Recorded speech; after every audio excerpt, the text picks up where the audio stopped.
به نام خالق هستی کیمیاگر فصل 10.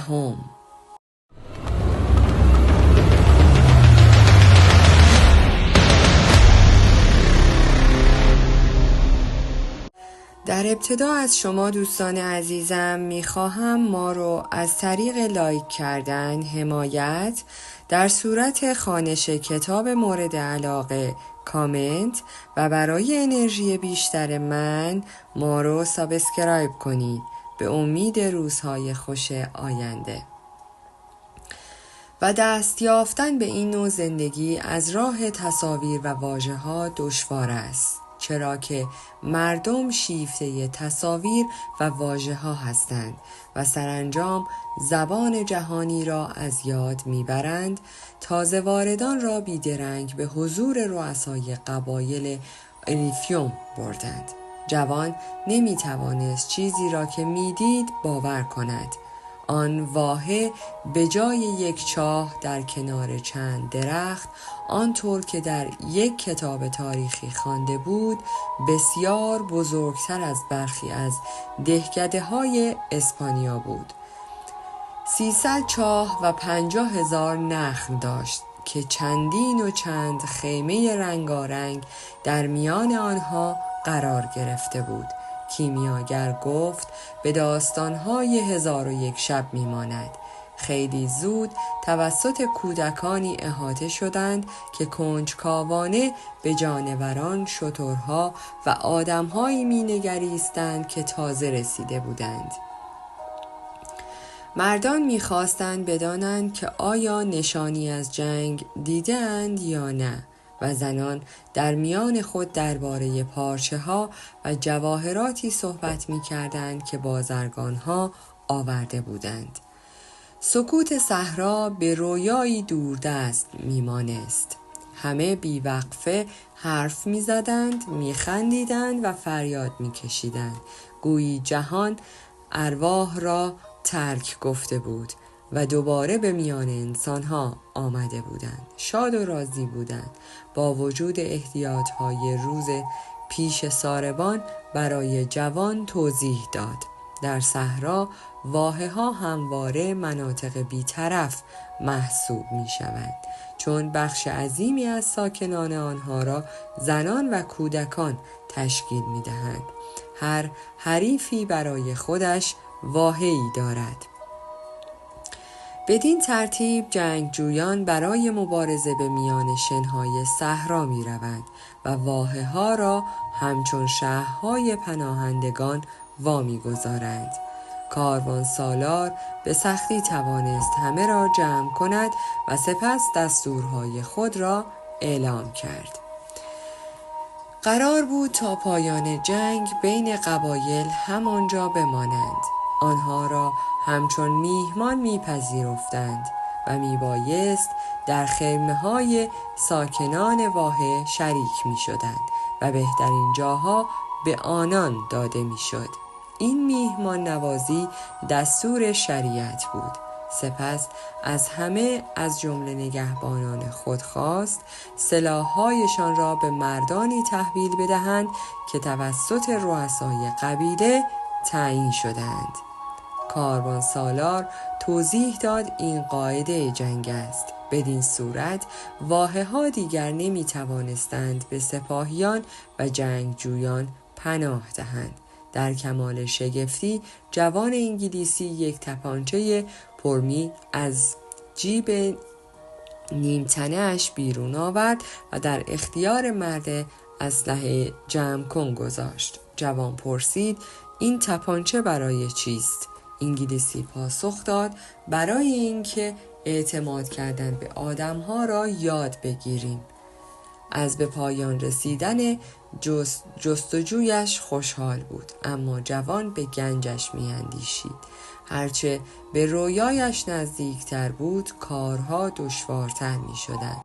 آنچه پادشاه پیر بخت تازه کارها می‌خواند دیگر عمل نمی‌کرد. می‌دانست اکنون آنچه که رخ می‌دهد آزمون پایداری و شجاعت کسی است که در جستجوی افسانه شخصیش است. به همین خاطر نمیتوانست عجله یا نابردباری کند. اگر چنان میکرد سرانجام دیگر نمیتوانست نشانه هایی را که خداوند در مسیرش گذاشته بود ببیند. جوانک شگفت زده از خود پرسید: خدا آنها را سر راه من گذاشته؟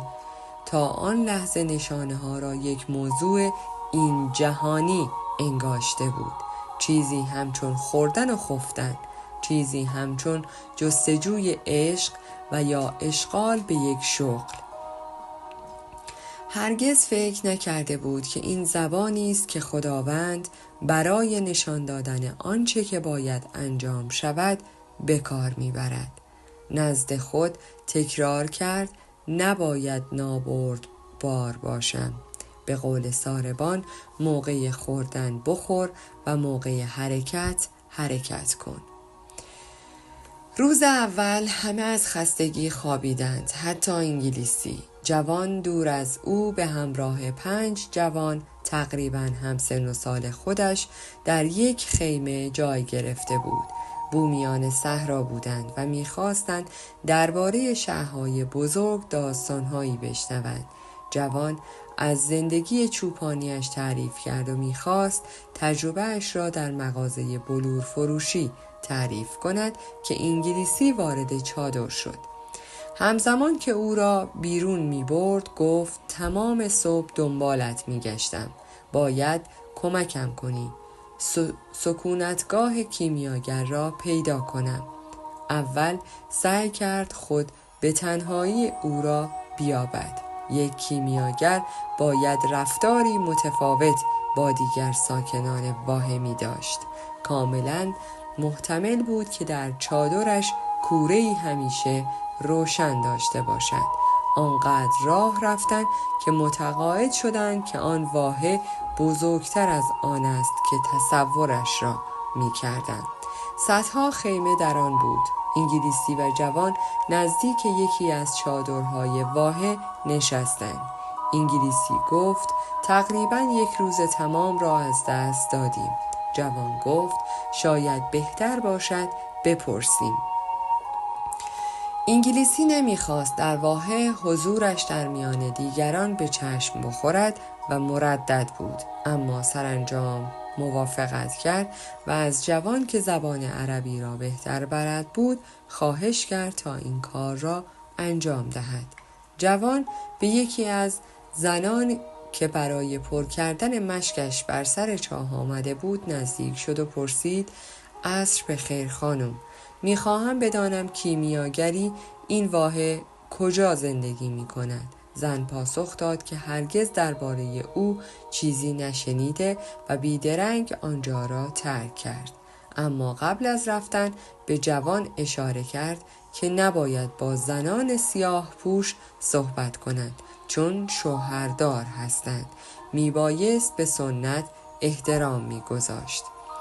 انگلیسی ناامید شد. این همه راه را به خاطر هیچ پیموده بود. جوان نیز اندوهگین شد.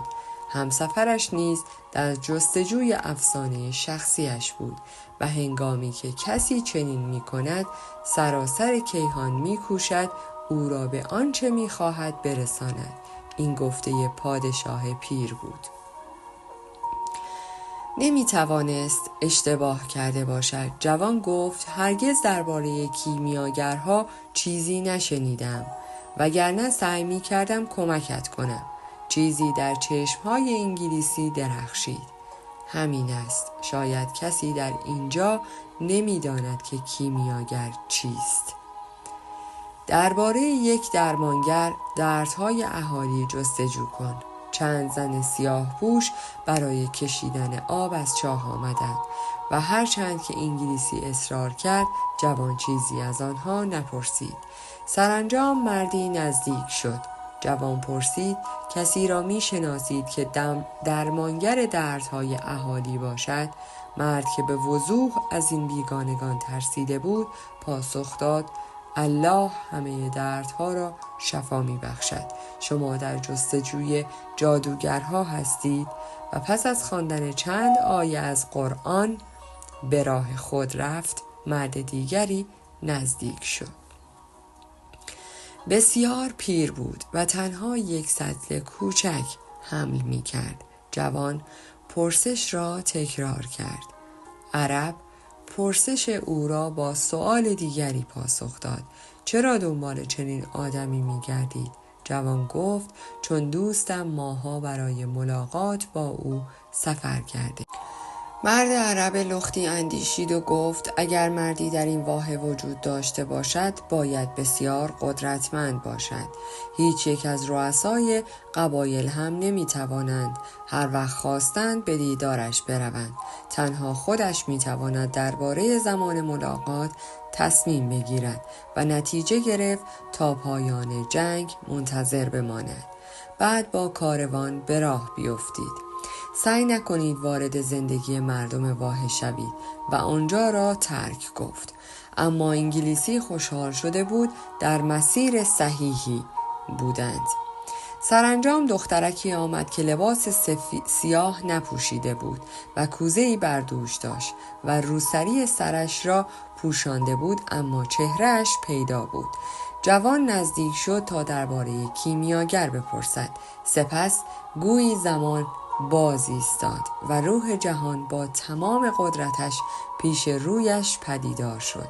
هنگامی که چشمان سیاه و لبان مردد بین لبخند و سکوت او را دید، مهمترین و خردمندانه ترین زبانی که جهان در آن سخن می گفت درک کرد. زبانی که تمامی مردم زمین می توانستند آن را در قلب خود بفهمند. این زبان عشق بود.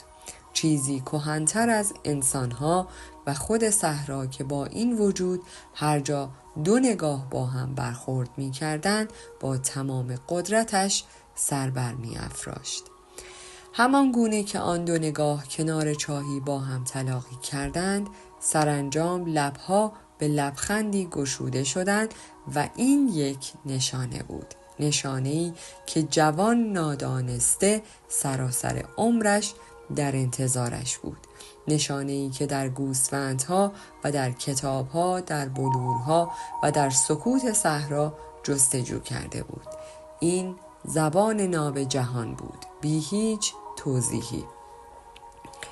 چون کیهان برای ادامه راهش در فضای بیکران نیازی به توضیح ندارد.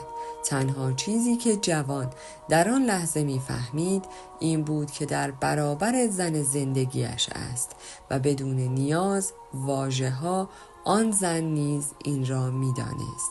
بیش از هر چیزی در جهان به این عقیده داشت.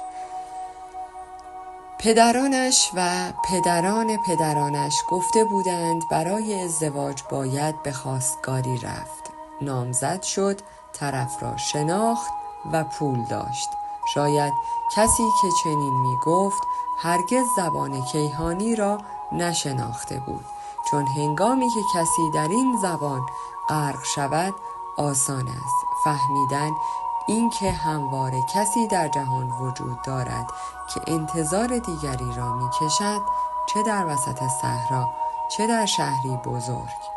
و هنگامی که اینان با یکدیگر برخورد می کنند و نگاهشان با هم تلاقی می کند، سراسر گذشته و سراسر آینده اهمیت خود را از دست می دهد و تنها همان لحظه وجود دارد. و این ایمان باور نکردنی به این که در زیر خورشید همه چیز توسط یک دست نگاشته شده است، همان دستی است که عشق را برمی‌انگیزد، همان دستی که برای هر کس که کار می‌کند، استراحت می‌کند یا در زیر خورشید به جستجوی گنج می‌رود، روح همزادی قرار داده، چون بدون آن رویاهایش دیگر هیچ معنایی ندارد. اندیشید. مکتوب. انگلیسی از جایی که نشسته بود برخاست و جوان را تکان داد. بجم، ازش بپرس. جوان به دختر نزدیک شد. دختر باز لبخند زد. جوان نیز لبخند زد. پرسید نامت چیست؟ دختر چشمهایش را پایین انداخت و گفت نامم فاطمه است. در سرزمین که از آن میایم برخی از زنان همین نام را داشتند. فاطمه گفت: این نام دختر پیامبر است. جنگجویان ما این نام را به آنجا آوردند. دختر زیبا مغرورانه از جنگجویان سخن می گفت. انگلیسی در کنارش اصرار می کرد و جوان درباره مردی پرسید که درمانگر همه دردها بود. دختر گفت: مردی است که اسرار جهان را می داند. با جنهای صحرا سخن می گوید. جنها از شیاطین بودند و دخترک به جنوب اشاره کرد تا اقامتگاه این مرد عجیب را نشان بدهد. سپس کوزه‌اش را پر کرد و رفت. انگلیسی نیز به جستجوی کیمیاگر رفت و جوان زمان درازی لب چاه نشست. اکنون می‌فهمید که روزی باد شرق بوی این زن را به سویش آورده بود و او شگفت زده شده بود، بی آنکه حتی از وجودش آگاه باشد، و عشقش به او وادارش می‌کرد سراغ تمامی گنج‌های عالم برود. روز بعد جوان بر سر چاه بازگشت تا منتظر دختر بماند. با کمال شگفتی در آنجا با انگلیسی ملاقات کرد که برای نخستین بار به صحرا می‌نگریست. انگلیسی گفت: تمام عصر و شب را منتظر ماندم. با طلوع نخستین ستارگان آمد. برایش گفتم که در جستجوی چه هستم. از من پرسید که آیا تا کنون سرب را به طلا تبدیل کردم؟ گفتم آمدم همین را بیاموزم. به من دستور داد تلاشم را بکنم. فقط همین را گفت: برو امتحان کن. و جوان خاموش ماند. انگلیسی این همه سفر کرده بود تا چیزی را که میدانست بشنود. نیز به یاد آورد که خودش هم به همین دلیل 6 گوسفند به پادشاه پیر داده بود. به انگلیسی گفت: پس تلاشتان را بکنید. همین کار را میکنم. همین حالا شروع میکنم. کمی پس از رفتن انگلیسی فاطمه آمد تا کوزه‌اش را پر کند. جوان گفت: آمدم چیز ساده ای را بگویم. میخواهم همسر من بشوی. دوستت دارم. دستهای دختر شل شد و آب کوزه سرازیر شد. هر روز همینجا منتظرت هستم. در جستجوی گنجی نزدیک اهرام سفر می کنم. صحرا را پیمودم. جنگ برای من نفرینی بود. اکنون یک برکت است، چون مرا نزدیک تو نگه می دارد. دخترک گفت: جنگ روزی تمام می شود. جوان به نخل‌های واهمی نگریست. در گذشته چوپان بود و آنجا گوسفندهای زیادی بود. فاطمه مهمتر از گنج بود. دخترک گویی اندیشه پسر را خوانده بود. گفت: جنگجویان گنجهای خود را می جویند و زنان صحرا را به جنگجویان خود افتخار می کنند. سپس دوباره کوزه‌اش را پر کرد و رفت. جوان هر روز کنار چاه می رفت و منتظر فاطمه می ماند. از زندگی چوپانیش برایش گفت. از پادشاه، از مغازه بلور فروشی. دوست شدند و به جز آن 15 دقیقه کنار او می گذشت. طی شدن بقیه روز برایش ابدیتی می نمود. پس از گذشتن نزدیک 1 ماه از اقامتشان در واحه، کاروانسالار همه را به گرد هم دعوت کرد. گفت: نمیدانیم این جنگ چقدر طول می کشد و نمی توانیم سفر خود را ادامه دهیم. ممکن است این درگیری ها زمان درازی طول بکشد، شاید چند سال. در هر دو سو جنگجویان نیرومند و شجاعی وجود دارد و هر دو لشکر به افتخار جنگیدن اعتقاد دارند. این جنگی میان نیک و بد نیست.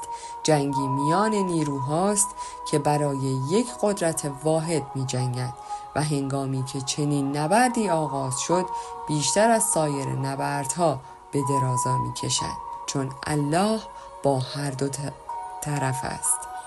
مردم پراکنده شدند. جوان آن روز اسب به دیدار فاطمه رفت و ماجرای آن مجمع را برای او گفت. فاطمه گفت روز دوم که با هم ملاقات کردیم درباره عشقت با من سخن گفتی. سپس چیزهای زیبایی به من آموختی، چیزهایی همچون زبان و روح جهان. تمامی اینها اندک اندک مرا به بخشی از وجود او تبدیل کردند. جوان صدایش را میشنید و آن را زیباتر از صدای وزش باد در درون برگ‌های نخل می‌یافت. زمان درازی است که اینجا کنار این چاه منتظرت بودم. نمیتوانم گذشتم و سنتم را به یاد بیاورم و نیز این را که مردها انتظار دارند زنان صحرا چطور رفتار کنند. از کودکی رویاهایم میگفتم که صحرا بزرگترین هدیه زندگیم را برایم می آورد. این هدیه سرانجام آمد و آن تویی. دلش می‌خواست دختر را بگیرد، اما فاطمه دسته های کوزه را گرفت. در پایان از شما دوستان عزیزم می‌خواهم برای حمایت بیشتر ما کانال ما را به دوستان خود معرفی کنید. برای انرژی بیشتر ما رو لایک کنید و برای ادامه پرقدرت‌تر سابسکرایب. تا درودی دیگر، درود و 200 بدرود.